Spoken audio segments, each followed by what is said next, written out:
हाँ जी नामांकन भर के आए हैं और आपने बार हजूम भी देखा होगा। मुझे इस बात से बड़ी खुशी हुई कि लोग जो बाहरी कैंडिडेटों से परेशान थे, आज उनका गुस्सा देखने को था। वो जो इस बार फिर बाहरी कैंडिडेट आए हैं उनको इस बार को दरकिनार करने का काम करेंगे। तो मैं नहीं ये बात कहता, वो आप सभी ने बाहर देख भी लिया होगा। इस बार दिग्गज नेता है आपके विरुद्ध जो है मेन, जैसे खट्टर साहब हैं, 2 बार के सीएम हैं, और इधर से बुद्धि राजा भी है, यंग नेता है, तो कैसा चुनाव कैसा देखते हैं आप? देखो, खट्टर साहब तो कहने के ही सीएम थे, उन्होंने काम तो यहाँ कोई किया नहीं। 9.5 साल उन्होंने पब्लिक को दुख ही दिया है।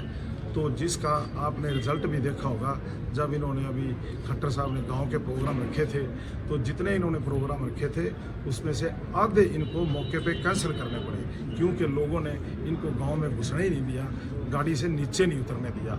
इसलिए खट्टर साहब के सामने इलेक्शन लड़ना मेरे ख्याल आम आदमी भी लड़े तो कोई चिंता वाली बात नहीं, क्योंकि लोग खट्टर साहब को नकार चुके हैं। 9.5 सालों में इन्होंने लोगों की सुध नहीं ली थी, जैसा इन्होंने बोया था वैसा इनको काटना पड़ रहा है। तो गांव में इनको कोई करनाल लोकसभा के मुद्दे बहुत हैं जनाब, जैसे कि आप आरोप भी लगा रहे हैं कि कांग्रेस ने काम नहीं किया, बीजेपी ने नहीं किया, तो आपके क्या कुछ रहेगा? देखो, आज से 10 साल पहले यहाँ हरियाणा में भी कांग्रेस की सरकार थी और सेंटर में भी कांग्रेस की सरकार थी। जब इलेक्शन का वक्त था तो इन्होंने बहुत बड़े वादे किए थे कि यमुनानगर से करनाल होते हुए कैथल को रेलवे लाइन बना देंगे और इधर करनाल से वाया करनाल से जींद को जोड़ देंगे और हम करनाल को एयरपोर्ट देंगे। ये कांग्रेस ने भी कहा था। स्टेट में और सेंटर में सरकार होने के बाद 10 साल उन्होंने वोट लेने के बाद इस बात को भी कहीं उन्होंने 10 साल में जिक्र ही नहीं किया। और अब करें बात तो जो बीजेपी की सरकार है, इन 10 सालों में इसने भी इलेक्शन के टाइम यही मुद्दे दोनों रखे थे, पर इन्होंने भी वैसे का वैसा जैसा था वैसे का वैसा पड़ा हुआ है, कोई भी यहाँ काम नहीं किया। और यहाँ सबसे पहले रोजगार की स्थापना करने की ज़रूरत है, क्योंकि यहाँ का युवा जो है वो रोज़गार ना मिलने की वजह से विदेशों में जाने को मजबूर है।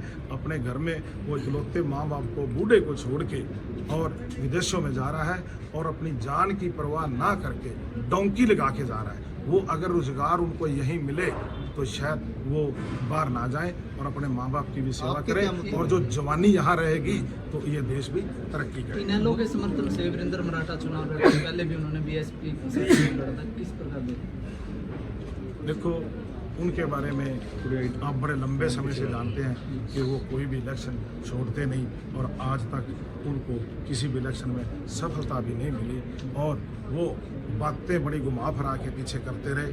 आज आपने ये भी रिजल्ट देखा होगा, आज से 10 दिन पहले वो बार कह रहे थे कि जो बहुजन समाज पार्टी है, इसका जो कैंडिडेट है, पूरी बहुजन समाज पार्टी मेरे को समर्थन करेगी, ये तो नॉमिनेशन ही नहीं भरेगा। आज कम से कम पब्लिक को तो यकीन हो गया कि वो मराठा साहब क्या बोलते थे, और वो ये भी कह रहे थे हरियाणा श्रोमणी कमेटी मेरे को समर्थन देगी। उनकी बातों में मैं ज़्यादा नहीं पढ़ना चाहता। चंदूनी जी ने समर्थन दिया, कितना आप फायदा देख रहे हो? आज आपने देख ही लिया है, चंदूनी साहब के आने के बाद पूरा जो किसान वर्ग है, और चंदूनी साहब के साथ अकेला किसान वर्ग नहीं था, मजदूर वर्ग भी था, गरीब वर्ग था, हर वर्ग उस टाइम किसानी आंदोलन में जो कूदा हुआ था, उन सब का समर्थन पहले से ही चंदूनी साहब के साथ था। और आज वही समर्थन जो है हमारे साथ आज आपने देख लिया है, और चंदूनी साहब ने हमारी जो पीठ थपथपाई, हमारे साथ आए, मेरी जो उन्होंने सुध ली, इसके लिए मैं चंदूनी साहब का बहुत धन्यवाद करता हूँ। करनाल में आम लोगों का कहना है कि बहुजन समाज पार्टी बीजेपी की बी टीम है, ये बीजेपी फायदा पहुंचाने के लिए यहाँ खड़े हैं। देखो, ये तो जो दूसरी पार्टियां हैं वो चिक्कड़ साला करती हैं, लेकिन सच्चाई ये है कि यहाँ से बी टीम कांग्रेस है, क्योंकि हुड्डा साहब ने जो यहाँ से कैंडिडेट दिया है वो बीजेपी की बी टीम है। वो खट्टर साहब पूरी कांग्रेस ही बी टीम है। यहाँ करनाल की सीट पे तो कांग्रेसी भी खुद कहते हैं कि इन्होंने खट्टर साहब को जिताने के लिए ये कैंडिडेट दिया है। यहाँ से कांग्रेस अपने कैंडिडेट को हरा के खट्टर साहब को बनाएगी और खट्टर साहब वहाँ हुड्डा साहब के बेटे को रोहतक से सर्वजातीय वोट यहाँ बैंक से आपको स्पष्ट हो जाना चाहिए कि B team Bahujan Samaj party है, यह कांग्रेस है।